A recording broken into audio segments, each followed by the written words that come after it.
सहनाववतु सहनौ भुनक्तु सह वीर्यं करवावहै तेजस्विनावधीतमस्तु मा विद्विषावहै। ओम शांति शांति शांति। वेदो अखिलो धर्म मूलम। वेद का पढ़ना पढ़ाना, सुनना सुनाना तथा आचरण में लाना हम सबका परम कर्तव्य है। यही उपदेश हमारे ऋषियों ने दिया है। महर्षि देव दयानंद जी का यह उद्देश्य, यह उपदेश हम सबके लिए शिरोधार्य है। आज जहाँ संसार विकट संकट के बीच में अपने अस्तित्व के लिए लड़ रहा है, जहाँ पर संस्कृति और संस्कारों में, जहाँ पर विचारों में घोर संघर्ष हो रहा है, ऐसे विकट संकट में केवल एक ही ज्ञान है जो हमको और इस जहान को महान बना सकता है, और वह है वेद का ज्ञान। हिंदू, मुस्लिम, सिख, ईसाई, जैन, पारसी, जितने भी संसार में मत मतांतर हैं, संप्रदाय हैं, यदि एक ही छत्र के नीचे लाने का कोई काम कर सकता है तो वह है वेद ज्ञान, जो संकीर्णताओं से सर्वथा ऊपर है, जो सच्ची मानवता को सिखाने वाला है, जो इस धरा पर दिव्यता का आधान कराने वाला है। हमारे ऋषियों का जो ज्ञान विज्ञान है, उस ज्ञान विज्ञान से अपने आप को हम विकसित करें, विलसित करें, अनुशासित और व्यवस्थित करें, संयमित करें, जिससे हमारे जीवन में, हमारे घर परिवार समाज संसार में पुनः वही दिव्यता, वही भव्यता और वही आरोग्यता का आधान हो सके। नान्य पंथा विद्यते अनाय, इससे बढ़कर के और दूसरा कोई उपाय नहीं हो सकता। केवल एक ही ज्ञान है, वेदो अखिलो धर्म मूलम। वेद इसीलिए सबसे महान है क्योंकि ईश्वरीय जो वाणी है, जो अपौरुषेय है, जिसमें एक भी बात विरोधाभास में नहीं है, और जो एक संप्रदाय या एक समुदाय के लिए नहीं है, ये मानव मात्र के लिए कल्याण का पथ प्रदर्शन करने वाले यह वेद हैं। इसलिए हमको जीवन में इस वेद का जो आदेश उपदेश है उसको सिरोधार्य करना चाहिए।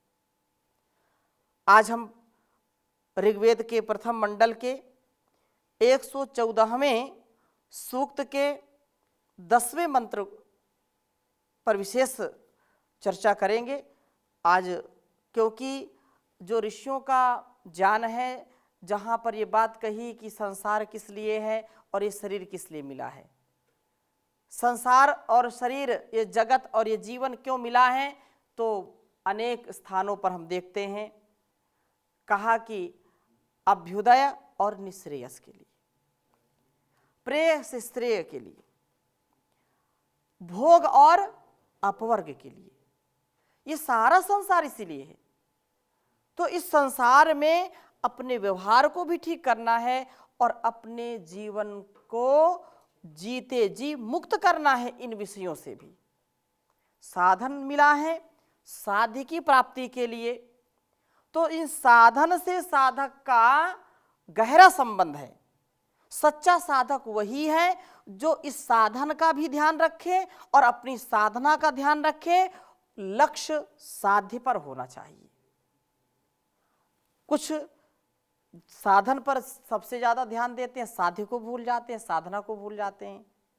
कुछ साधना पर ध्यान देते हैं और साधन को भूल जाते हैं, साध्य को भूल जाते हैं। हमको संतुलित जीवन जीना चाहिए, तो हम बड़ी विनम्रता के साथ इस वेद के उपदेश को आत्मसात करें। यदि वास्तव में सच्चा जीवन जीना है, उद्देश्य पूर्ण जीवन जीना है, लक्ष्य के साथ जब जीवन जीते हैं, उद्देश्य के साथ जीते हैं, तो ही हमको उस लक्ष्य की प्राप्ति होती है। बिना विचारे जो करे सो पाछे पछताए, काम बिगाड़ो आपनो जग में होत हंसाए। ये कहावत आप सब जानते हैं। लक्ष्य नहीं है जिनका जीवन में, ऐसे ही वे रह जाते हैं जैसे बहते हुए पानी में लाखों हजारों पत्ते बह जाते हैं। आप लक्ष्य किसी से पूछो, आपने जीवन का क्या लक्ष्य बनाया है? अभी इस पर हमने विचार नहीं किया है, क्या बनाया है। आधा जीवन व्यतीत हो गया और उनको अभी लक्ष्य नहीं पता चला। बोले अभी हम प्रकृति अपनी खोज रहे, क्या प्रकृति हम समझ नहीं पा रहे हैं। क्या विचार किया है? अरे अध्यात्म की बात करते हो, जब वृद्धापन आएगा तब विचार करेंगे। अभी क्या विचार कर, अभी तो खाओ पियो मौज करो, डू एस पी भूंग सुरामस्व। ये जो जीवन है ये सारहीन जीवन है, ये व्यक्ति को लाचार बना देता है। कोई व्यक्ति यात्रा आरंभ करे अपने घर से और वो यात्रा जहां पर समाप्त करेगा उस लक्ष्य की वो कभी कल्पना ना करके यात्रा आरंभ करे, कभी पहुंचेगा? हमको लक्ष्य बनाना पड़ता है कि आज मुझको राजधानी पहुंचना है, दिल्ली जाना है आज। उसी प्रकार से वो लक्ष्य बना करके साधनों का उपयोग करेगा। किसी को 100 किलोमीटर जाना है तो वैसे साधन का प्रयोग करेगा, किसी को 1000 किलोमीटर जाना है, 2000 किलोमीटर जाना है, और वो समय वैसा ही नियोजित करेगा। कोई व्यक्ति रास्ते में मिले आपको और आप उससे पूछे आप कहाँ जा रहे हैं, और वो बोले कि नहीं अभी तो हमने विचार नहीं किया कहाँ जा रहे हैं, यात्रा में है, सड़क पर है, पथ पर है, और वो बोले कि अभी हमने मन नहीं बनाया कहाँ जाना है, उसको कोई भी बुद्धिमान व्यक्ति उसको विवेकशील मानेगा क्या? नहीं मानेगा। तो ये जीवन यात्रा है और इस जीवन यात्रा में हम सब पथिक हैं। हम सब पथ का आरोहण कर रहे हैं, पथ पर चल रहे हैं, एक दूसरे का सहयोग करके बढ़ रहे हैं। तो हमको अपने लक्ष्य का ज्ञान अवश्य में होना चाहिए। हम क्या कर रहे हैं, क्या करना चाहिए, कहाँ जा रहे हैं, कहाँ जाना चाहिए, इस बात का जब तक ज्ञान नहीं होगा, जब तक विवेक नहीं होगा, जब तक उद्देश्य की हमको चिंता नहीं होगी, या उद्देश्य की जब तक हमारे अंदर विचारशीलता नहीं होगी, उद्देश्य कभी हमारा पूरा नहीं हो सकता है। इसलिए हम जीवन में अभ्युदय और निश्रेयस के लिए काम करें। ये 2 लक्ष्य तो हमको जरूर अपने जीवन में रखने चाहिए। ऐसे तो पुरुषार्थ चतुष्टय में धर्म, अर्थ, काम और मोक्ष की चर्चा की है, और भी इसको हम छोटा कर दें तो 2 मुख्य लक्ष्य होते हैं, निश्रेयस, अभ्युदय और निश्रेयस। आज का वेद मंत्र इसी प्रकार से है, मैं इसको लिखता हूं फिर चर्चा करूंगा। आर्य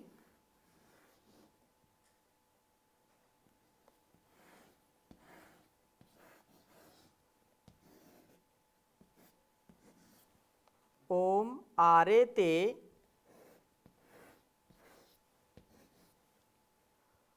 गोघ्नमुत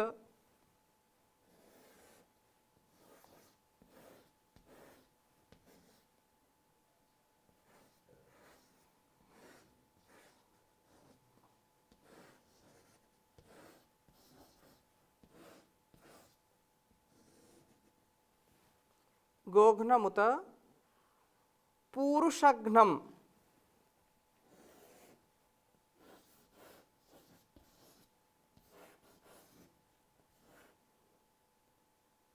पुरुषघ्नम पुरुषघ्नम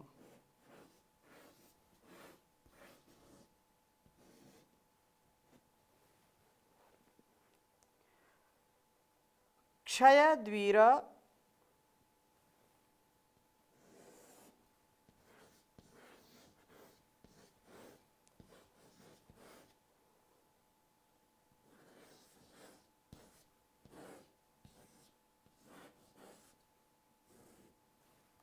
क्षयद्वीर सुम्नमस्मे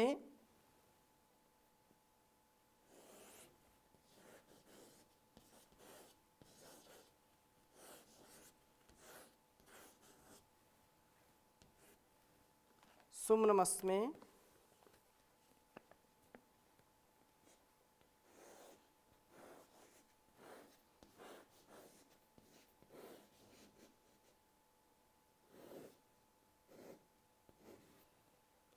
ते अस्तु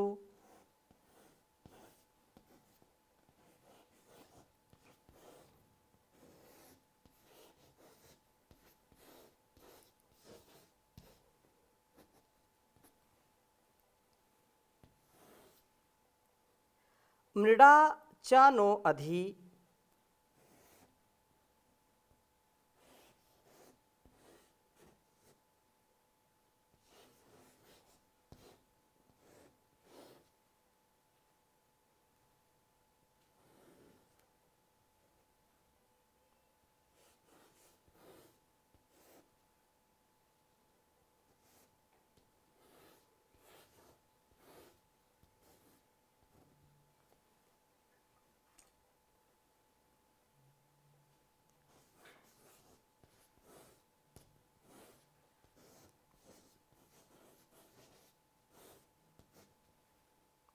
अधि च ब्रूहि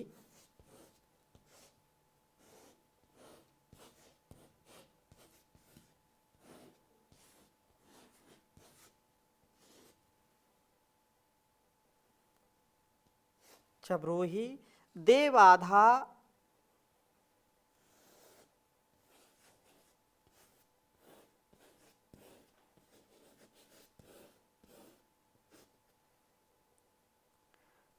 च नः शर्म यच्छ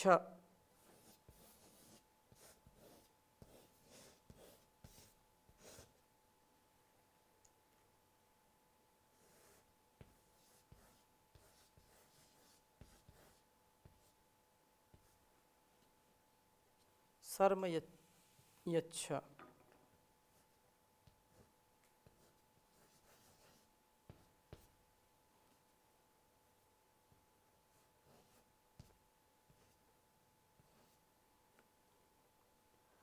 द्विर्बर्हा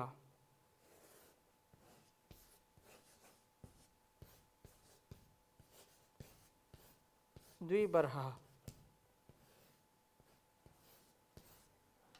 उच्चारण करेंगे एक बार। ओम आरेते गोघ्नमुत पूरशघ्नं क्षयद्वीर सुम्नमस्मे ते अस्तु मृडा च नो अधि च ब्रूहि देवाधा च नः शर्म यच्छ द्विबर्हः। ओम आरेते गोघ्नमुत पूरशघ्नं क्षयद्वीरा सुम्नमस्मे ते अस्तु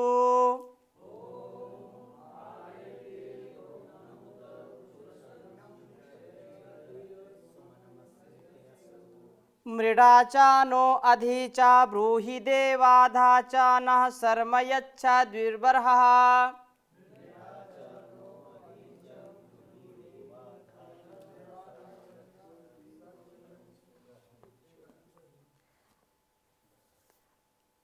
कहा है कि आरेते गोघ्नमुता पूरशघ्नं क्षयद्वीरा सुम्नमस्मे ते अस्तु। यह मंत्र 10वां मंत्र है। हाँ, 114वें सूक्त का 10वां मंत्र है। मृडा चानो अधि चा ब्रूहि देवाधा चा नः शर्म यच्छ द्विबर्हा। हे क्षयद्वीर, जैसे पिछले कक्षा में हमने पिछले मंत्र को पढ़ा था, उसमें भी यह शब्द आया था। जो क्षयद्वीरा अर्थात जो वीरता के लिए विशेष रूप से बात कही है कि वीर पुरुषों में क्षयद वीर जो निवास करने वाले प्रभु, हे वीर पुरुषों में, भद्र पुरुषों में आपका जो निवास है, आपके निवास से उनमें जो सामर्थ्य है, ऐसे वीरता में निवास करने वाले प्रभु, ते आपका गोघ्नम, हमारी इंद्रियों का, क्योंकि इंद्रियों को भी गो बोलते हैं और ये क्रियाशील हैं, गतिशील हैं, गावाह इंद्रियाणी, इंद्रियां हैं, तो ये जो हमारी इंद्रियों का नाशक अस्त्र आरे, हमसे दूर ही रहे, हमारी इंद्रियों में सामर्थ्य सदा बढ़ता रहे, इंद्रियों का सामर्थ्य क्षीण ना हो, और जो विषय, जो वासनाएं इंद्रियों को संकुचित कर देती हैं, इंद्रियों को क्षीण कर देती हैं, आंखों में देखने की शक्ति, कानों में सुनने की, नासिका में सूंघने की, जिह्वा में रसना, जो रस लेने की और बोलने की, त्वचा में स्पर्श करने की जो शक्ति है, जो सामर्थ्य है, जो संवेदना है, वो बढ़ती रहे, कभी घटे ना। यद्यपि आयुष्य जब बढ़ता है, वार्धक्य आता है, तो धीरे धीरे ऐसी क्षमताएं भी कम होने लगती, लेकिन ब्रह्मचर्य युक्त जो जीवन व्यतीत करता है, आचार, अपने आचरण का ध्यान रखता है, आहार विचार व्यवहार को ध्यान में रखता है, उसकी इंद्रियां कभी भी क्षीण नहीं होती हैं। नहीं तो ये इंद्रियां तो बहुत जल्दी नष्ट हो जाती। छोटे छोटे बच्चों को अनेक प्रकार के रोग हो जाते हैं, बचपन में ही उनकी आँखों की रोशनी चली जाती, कई की जवानी में चली जाती है, ऐसे ऐसे रोग हो जाते हैं, कानों से सुनना बंद हो जाता है अचानक ही। तो ये जो रोग हैं, इन रोगों से हमारी रक्षा करें, जो भोग हैं उनसे रक्षा करें, क्योंकि भोग से ही रोग होते हैं। और ये जो है वृद्धावस्था में तो विशेष रोग उत्पन्न हो जाते हैं। तो इंद्रियों पर हमारा पूर्ण नियंत्रण हो और इंद्रियों में जो शक्ति रहे, उत और पुरुषम, पौरुष को नष्ट करने वाला अस्त्र भी हमसे दूर रहे, अर्थात जो हमारे अंदर पौरुष है, जो शूरवीरता है, जो उत्साह है, वो कभी नष्ट नहीं होना चाहिए, क्योंकि बहाव के विरुद्ध बहना ही पौरुष है। भोग भावनाओं में, भोग वासनाओं में जो बह गया तो भोगी, और जो उसमें भी ठहर गया वही क्या है? योगी है। तो न भोगो न भागो, जागो, जागना है और भोगों को दूर भगाना है। इसलिए कहा है कि आप हमारी इंद्रियों को, आपकी विशेष कृपा से हमारी इंद्रियां ठीक से कार्य करने की क्षमता वाली हों और हमारे पौरुष में किसी प्रकार की न्यूनता ना आए। हमारी इंद्रियों में देखने का, हम चाहे ब्रह्मयज्ञ करें चाहे देवयज्ञ करें, तो हम इंद्रिय स्पर्श करते हैं। इंद्रियों की सुख और उनकी आयुष्य में, उनकी क्षमताओं में सदा वृद्धि रहे, वो कभी क्षीण ना हो। हम यही तो बोलते हैं, ओम वांग में आस्यस्तु, ओम नसोर में प्राणवस्तु, ओम अक्षोण में चक्षुरस्ति, और ओम कर्णयोर में श्रोत्रमस्तु, ओम बाहुर में बलमस्तु। ये सारा जो ओम वाक वाक, ओम प्राणः प्राणः, ओम चक्षुष चक्षु, ओम श्रोत्रम श्रोत्रम, ये सब मंत्रों के द्वारा, विचारों के द्वारा अपने अंगों की हम आरोग्यता का आधान करते हैं, आरोग्यता की प्रार्थना करते हैं। तो ये हमारी सारी इंद्रियां स्वस्थ रहें, ऐसी मनोकामना के साथ, मनोभावना के साथ प्रभु की भक्ति करते हैं। और पौरुष शक्ति भी सदा बनी रहे। ओम आप बोलते हैं, सब हम सभी बोलते हैं, तेजोसी तेजोमयी देहि, वीर्यमसी वीर्यमयी देहि। तो आप तेजस्विता से परिपूर्ण है प्रभु, आप में तेज वास करता है, आप में शूरवीरता है, तो वह शूरवीरता मेरे अंदर भी आए, क्योंकि बिना पौरुष के, बिना सामर्थ्य के संसार में कोई भी व्यक्ति सेवा नहीं कर सकता, कार्य नहीं कर सकता, अपना जीवन भी नहीं चला सकता है, तो दूसरों की सेवा क्या करेगा। और कहा इसी उद्देश्य से ते सुमनम, आपका स्तोत्र अस्मे अस्तु, हमारे लिए हो, हम सदा आपका स्तवन करने वाले हों। आपका यह स्तवन ही हमें विषयों में फंसने से बचाएगा और परिणामतः हमारी इंद्रियां ठीक रहेंगी तथा हमारे पौरुष में कभी कोई कमी नहीं आएगी। अपने सामर्थ्य को हम ध्यान में रखें, इंद्रियों पर नियंत्रण रखें। इंद्रियों का जो नियमन है उसको सदा करते रहें, वेदोक्त कर्मों को करते रहें। इंद्रियां हमारी चंचल हैं, मन चंचल है, इंद्रियां हमारी बहिर्मुख बनी हुई हैं, तो बाहर के विषय को देख करके पा करके ये उसमें संलिप्त हो जाती हैं और उस स्थिति में अपने को विषयों से बचाना बड़ा कठिन होता है। इसलिए इंद्रियों पर पूरा नियंत्रण होना चाहिए। मेरी इंद्रियां हों सदा मेरे वश में, मेरी इंद्रियां हों सदा मेरे वश में, मेरे मन पे मेरा ही अधिकार कर दो, प्रभु मेरे जीवन का उद्धार कर दो। तो इंद्रियों पर नियंत्रण होना चाहिए।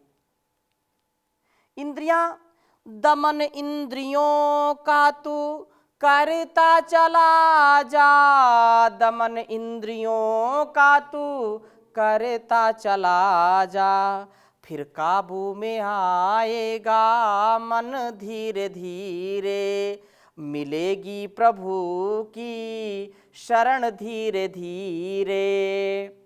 और क्या कहा, सुने कान तेरे सदा वेदवाणी, सुने कान तेरे सदा वेदवाणी, तू कर वेदवाणी मनन धीरे धीरे, मिलेगी प्रभु की शरण धीरे धीरे, तू कर बंदगी और भजन धीरे धीरे, तू दुनिया में सद्कर्म करता चला जा, तू दुनिया में सद्कर्म करता चला जा, छूटेगा आवागमन धीरे धीरे, मिलेगी प्रभु की शरण धीरे धीरे।